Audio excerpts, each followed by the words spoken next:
वर्षा गायकवाड आणि असलम शेख यांना पोलिसांनी ताब्यात घेतलंय। पंतप्रधान नरेंद्र मोदी आज मुंबई दौऱ्यावर आहेत आणि या दौऱ्याविरोधात काँग्रेसनं निषेध आंदोलन केलं। मालवणमधल्या राजकोट किल्ल्यावरील छत्रपती शिवाजी महाराज यांचा पुतळा कोसळल्याप्रकरणी पंतप्रधानांनी जाहीर माफी मागावी अशी काँग्रेसची मागणी आहे आणि याच आंदोलनामध्ये काँग्रेसचे सर्व नेते, महत्त्वाचे कार्यकर्ते हे आक्रमक झाल्याचं आपण या दृश्यांच्या माध्यमातून पाहू शकतो। तर वर्षा गायकवाड, असलम शेख यांना पोलिसांनी ताब्यात घेतलेलं आहे।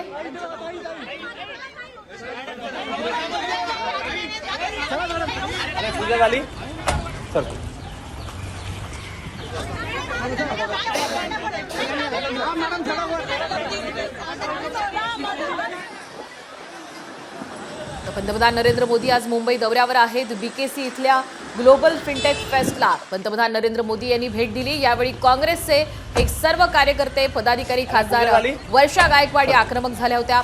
मालवणच्या राजकोट किल्ल्यावरती छत्रपती शिवाजी महाराजांचा जो पुतळा कोसळला, त्याच पुतळ्याचं 8 महिन्यांआधी पंतप्रधान नरेंद्र मोदी यांनी उद्घाटन केलं होतं आणि त्याच प्रसंगावरनं आता काँग्रेस आक्रमक झालेली आहे। पंतप्रधानांनी जाहीर माफी मागावी अशी मागणी आता काँग्रेसनं केलेली आहे। आपण पाहतोय या आंदोलनानंतर पोलिसांनी खासदार वर्षा गायकवाड यांना ताब्यात घेतलेला आहे।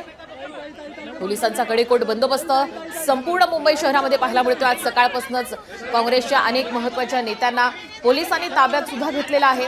आंदोलन रोखण्यासाठी म्हणून काँग्रेसच्या अनेक नेत्यांना ताब्यात पोलिसांनी घेतल्याचं सुद्धा बोललं जात आहे।